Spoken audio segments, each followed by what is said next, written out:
जय श्री राधे कृष्णा। दोस्तों,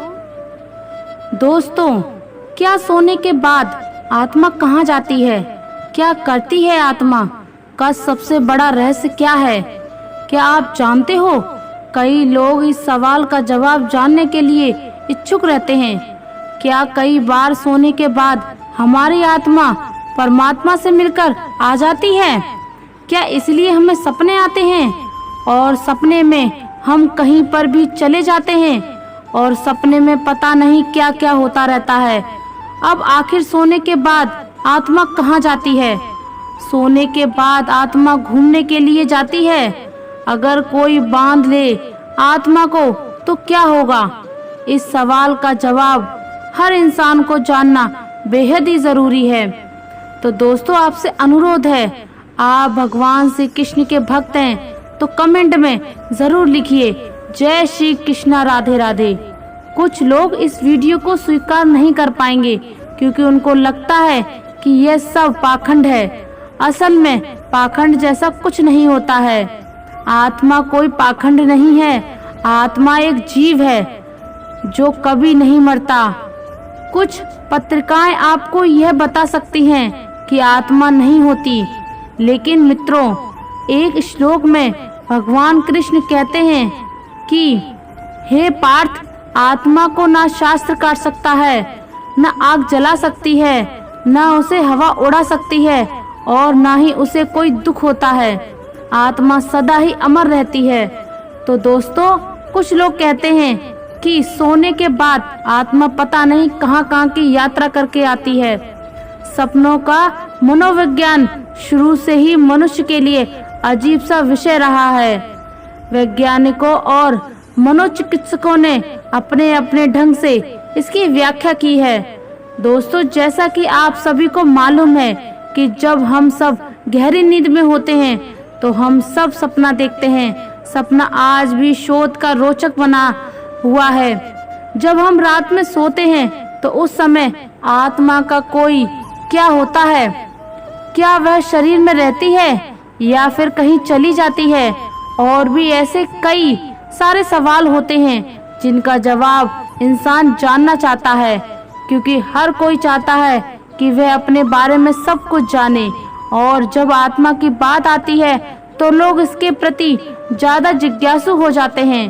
वह जानना चाहते हैं कि आखिर हम इसके बारे में कैसे जान सकते हैं। बहुत सारे लोग तो ऐसे होते हैं जो साधु संत की मदद लेते हैं और उनसे जाकर इस बारे में बात करते हैं। लेकिन आज के इस वीडियो में हम आपको बताएंगे कि भगवान श्री कृष्ण ने आत्मा के बारे में क्या बताया है और आत्मा सोने के बाद कहाँ जाती है। इस बात का जवाब पाने के लिए वीडियो को अंत तक पूरा देखें और गीता ज्ञान की कल्याणकारी या में सहभागी बने। श्री कृष्ण के अनुसार आत्मा अमर है और वह शरीर की विभिन्न अवस्थाओं के बावजूद अपनी शुद्धता बनाए रखती है। सपनों और नींद के संदर्भ में गीता यह बताती है कि मन की अवस्थाएं बदलती रहती हैं, लेकिन आत्मा शाश्वत और अचल रहती है। सपने मन की गतिविधियों का परिणाम हो सकते हैं, लेकिन आत्मा की वास्तविकता स्थिति उसे परे है। महाभारत के युद्ध से पहले अर्जुन को बहुत चिंता और असमंजस हो रहा था। वे समझ नहीं पा रहे थे कि अपने ही परिवार और गुरु के खिलाफ युद्ध कैसे करें। उनकी मन स्थिति इतनी विचलित हो गई कि वे ठीक से सो भी नहीं पा रहे थे। एक रात जब अर्जुन ने सोने का प्रयास किया तो वह भगवान श्री कृष्ण के बारे में सोचते सोचते नींद के आगोश में चले गए। उस रात अर्जुन ने एक अद्भुत सपना देखा। उन्होंने देखा कि वे एक सुंदर और शांतिपूर्ण वन में खड़े हैं, जहां चारों ओर हरियाली और फूलों की खुशबू बिखर रही है। उस वन में उन्हें एक दिव्य प्रकाश दिखाई दिया जो धीरे धीरे उनके पास आने लगा। जब वह प्रकाश उनके निकट आया तो उन्होंने देखा कि वह प्रकाश स्वयं भगवान श्री कृष्ण थे। श्री कृष्ण ने अर्जुन से कहा, अर्जुन, यह सपना नहीं है, यह तुम्हारी आत्मा का दिव्य अनुभव है। सोते समय जब तुम अपने मन की गहराइयों में होते हो तो तुम्हारी आत्मा सूक्ष्म रूप से दिव्य अनुभव कर सकती है। यह अनुभव तुम ये समझाने के लिए है कि आत्मा अमर है और किसी भी प्रकार के बंधन से परे है। अर्जुन ने श्री कृष्ण से पूछा, हे केशव, यदि ये सपना नहीं है तो फिर सपने क्या होते हैं और हमारी आत्मा नींद में कहाँ जाती है? श्री कृष्ण ने उत्तर दिया, जब मनुष्य सोता है तो उसकी आत्मा अपने भौतिक शरीर से थोड़ा अलग हो जाती है, लेकिन वह पूरी तरह से उससे मुक्त नहीं होती है। यह अवस्था जागृत और सुषुप्ति के बीच की हो जाती है। इसी स्थिति में मनुष्य को सपने आते हैं जो उनके मन और आत्मा की गहराई में बसे विचारों, इच्छाओं और भावनाओं का परिणाम होते हैं। सपने मन के विचारों का प्रतिबिंब होते हैं और आत्मा केवल एक साक्षी की तरह इन अनुभवों को देखती है। अर्जुन ने समझा कि सपने आत्मा की यात्रा का एक हिस्सा होते हैं, लेकिन वे पूरी तरह से वास्तविकता नहीं होते। वे मन के खेल होते हैं जो हमारी जागृत अवस्था से जुड़े होते हैं। अर्जुन का यह दिव्य अनुभव उनके लिए एक सीख बन गया। उन्होंने समझा कि आत्मा किसी भी संसारिक बंधन से परे है और सपने केवल मन के विचारों और प्रतिबिंब है। इस अनुभव के अर्जुन को आत्मिक शांति और साहस दिया, जिससे उन्होंने महाभारत के युद्ध में अपने धर्म का पालन किया। यह कथा इस बात को उजागर करती है कि सोने के बाद आत्मा अपने सूक्ष्म रूप में दिव्य अनुभव कर सकती है। सपने हमारे मन और आत्मा के भीतर की स्थितियों का प्रतिबिंब होते हैं। आत्मा अमर और शाश्वत है, जो किसी भी भौतिक स्थिति के परे है। भगवान श्री कृष्ण के माध्यम से अर्जुन को ये शिक्षा मिली कि आत्मा की यात्रा और सपनों की दुनिया समझने योग्य है, लेकिन इसे वास्तविकता से अलग करके देखना चाहिए। एक बार की बात है, हिमालय की गोद में एक साधु अपने शिष्य के साथ एक गुफा में तपस्या कर रहे थे। साधु बहुत ज्ञानी और अनुभवी थे और उनके शिष्य ने उनके साथ कई वर्षों तक साधना की थी। शिष्य हमेशा अपने गुरु से सवाल पूछता रहता था और ज्ञान प्राप्त करता रहता था। एक दिन शिष्य ने अपने गुरु से पूछा, गुरुदेव, सोते समय हमारी आत्मा कहाँ जाती है और सपने क्यों आते हैं? साधु मुस्कुराए और बोले, बेटा, इस प्रश्न का उत्तर देने के लिए तुम्हें अनुभव होना होगा। आज रात जब तुम सोने जाओ तो ध्यान रखना कि तुम सोने से पहले श्री कृष्ण का ध्यान करो। सोने से पहले जो भी बात हमारे मन में होती है उसका असर हमारे सपनों पर पड़ता है। शिष्य ने गुरु की बात मानी और रात को श्री कृष्ण का ध्यान करते हुए सो गए। सोते ही वह एक दिव्य सपना देखने लगा।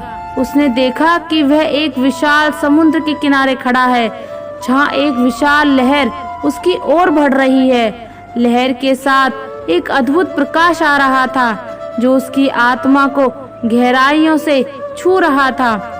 शिष्य ने देखा कि वह लहर उसे अपने अंदर समा रही है और वह लहर के साथ ऊपर की ओर उठ रहा है। उस प्रकाश में उसे भगवान श्री कृष्ण का दिव्य रूप दिखाई दिया। श्री कृष्ण ने मुस्कुराते हुए कहा, प्रिय बालक, यह सपना नहीं है, यह तुम्हारी आत्मा का यात्रा है। सपने सोने के बाद आत्मा कई बार दिव्य अनुभव करती है और ये अनुभव तुम्हें तुम्हारे मन की शुद्धता और भक्ति के कारण हो रहा है। श्री कृष्ण ने आगे कहा, सपने हमारे मन के विचारों और इच्छाओं का परिणाम होते हैं, लेकिन जब मन शुद्ध होता है और आत्मा अपने शाश्वत सत्य से जुड़ जाती है तो सपने भी दिव्य अनुभव में बदल जाते हैं। ये अनुभव तुम्हें ये सिखाने के लिए है कि आत्मा अमर और शाश्वत है। सोते समय आत्मा भौतिक संसार से परे होकर दिव्य सत्य के करीब पहुंच जाती है। सुबह होते ही शिष्य जाग उठा और उसने अपने गुरु को वह सपना सुनाया। साधु ने शिष्य को आशीर्वाद दिया और कहा, यह तुम्हारी साधना और भक्ति का प्रणाम है कि तुम्हें यह दिव्य अनुभव हुआ। ये अनुभव तुम्हें ये सिखाने के लिए था कि आत्मा की यात्रा केवल सांसारिक और शारीरिक नींद नहीं बल्कि आत्मिक जागरण से जुड़ी होती है। यह कथा इस बात को उजागर करती है कि सोने के बाद आत्मा की यात्रा केवल भौतिक अनुभवों तक सीमित नहीं होती, बल्कि यह दिव्य सत्य तक पहुंच सकती है। जब मन शुद्ध होता है और आत्मा भक्ति और ध्यान से जुड़ी होती है तो सपने भी दिव्य अनुभव में बदल जाते हैं। यह कहानी हमें आत्मा के शाश्वत सत्य और नींद के दौरान आत्मा के दिव्य अनुभवों की महिमा को समझने में मदद करती है। पुराणों के अनुसार आत्मा की गति और उनके किसी लोक में पहुंचना का वर्णन अलग अलग मिलता है। हम पौराणिक मत को जानेंगे, लेकिन पहले संक्षिप्त में भौतिक मत भी जान लें तो कि गति के संदर्भ में है। क्या हमारी आत्मा शरीर में ही रहती है या हमारी आत्मा मानव शरीर से अलग हो जाती है? जो व्यक्ति बहुत ज्यादा थक हार कर सो जाता है तो उस समय उसे बहुत ही अजीब अजीब चीजें दिखाई देती हैं और कभी कभार तो वह आत्मा परमात्मा से मिलने पहुंच जाती है। जब हमें ऐसा प्रतीत होता है कि हमारी मृत्यु हो चुकी है और हम भगवान के पास आ गए हैं, हम उन्हें साक्षात देख सकते हैं, जिससे हमें काफी सुकून महसूस होता है और वहां से आने के मन नहीं करता है। लेकिन क्योंकि सोने के बाद हमारा शरीर बिल्कुल मृत की तरह हो जाता है और कई बार तो इंसान को जागने पर भी वह नहीं जगता, क्योंकि उस समय उसकी आत्मा बहुत दूर जा चुकी होती है, जिस वजह से इंसान काफी देर से जाग पड़ता है। आप लोगों ने भी कभी कभार ऐसा महसूस किया होगा कि आपने अपने सपने में अपने इष्ट देवता को देखा है, आप उनसे बातें की हो या फिर आपने अपनी परेशानियों को उनको बताया है। वे आपको दर्शन दे रहे हैं और आप उन्हें देख रहे हैं। कई सारी ऐसी और प्रकृतियाँ होती हैं जो आपके लिए बहुत ही अनमोल हैं और बहुत ही शुभ होती हैं। आप ये सोचते हो कि आप अब यही रहें और बस इन्हीं को देखते रहें, पर यह सब आपकी आत्मा कर रही होती है। जिस दिन आप ये सपने देखते हैं, यानी कि आपका आत्मा परमात्मा से मिलती है, उस दिन आप काम तन मन पूरी तरह से शुद्ध होता है। सोने के बाद भी आत्मा अचेतन मन से जुड़ जाती है, इसलिए सोने को एक दूसरी मौत का नाम दिया गया है। सोने के बाद आपकी आत्मा भविष्य के अंदर आ जाती है। कभी कभी आत्मा आपका भविष्य भी देख लेती है। दोस्तों, जैसा कि हमने आपको बताया, सोने के बाद आपका अचेतन मन आत्मा के सहारे भविष्य के अंदर आ जाता है। वह भविष्य को देख सकती है, उसके अंदर वह क्षमता होती है। आपके सामने कई ऐसे उदाहरण होते हैं जिनमें सोने के बाद हमारा अचेतन मन भविष्य के अंदर चला गया है। आपने कभी खुली आंखों से जो चीज नहीं देखे होंगे, वह आपका बंद आंखों यानी कि सोने के बाद आपका आत्मा देखती रहती है।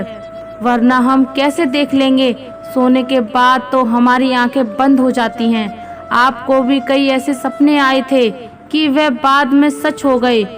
इस तरह के सपने हमें तब आते हैं जब हमारा अचेतन मन भविष्य के अंदर आ चुका होता है, जो सूक्ष्म शरीर के रूप में जीवित व्यक्तियों के अंदर मौजूद रहती है। सूक्ष्म शरीर के आँख, कान, मुख तथा हाथ पैर नहीं होते हैं, फिर भी यह देख सकता है, सुन सकता है, बोल सकता है और स्पर्श कर सकता है। आत्मा के रंग को लेकर ऋषि मुनियों ने कई शोध किए हैं। मृत्यु के समय आत्मा अपने कर्मों को समेटकर अपनी अधूरी इच्छाओं को पूरी करने के लिए अन्य शरीर की खोज में चल देती है और कर्मों के अनुसार ही आत्मा को नया शरीर कर्मफल भोगने के लिए प्राप्त हो जाता है। पुराण में भी यमराज के दरबार का जिक्र किया गया है। वह बिल्कुल इस मंदिर परिसर जैसा ही है, जैसा कि उसमें 4 दिशाओं में 4 द्वार के बारे में बताया गया है। मंदिर में भी 4 दिशाओं में 4 द्वार हैं।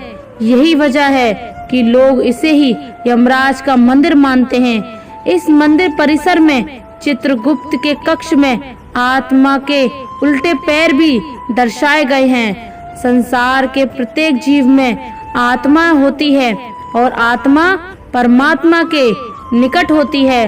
हर आत्मा में परमात्मा का अंश होता है, इसलिए सभी प्राणियों को परमात्मा अपने में समाहित करते हैं। जब सभी के भीतर परमात्मा का अंश है तो उससे बैर त्याग कर प्रत्येक जीव में परमात्मा के दर्शन करना चाहिए। अब दोस्तों, इन बातों में कितनी सच्चाई है उनका कुछ भी अंदाजा नहीं लगाया जा सकता। बस हमें तो इतना ही ध्यान रखना है कि हमें हमेशा अच्छे कर्म करने हैं और बुरे लोगों से दूर रहना है और कभी भी किसी के साथ गलत या बुरा नहीं करना है, क्योंकि अगर हम किसी के साथ बुरा या गलत नहीं करेंगे और हमेशा अच्छे ही कर्म करेंगे तो फिर हमें डर किस बात का।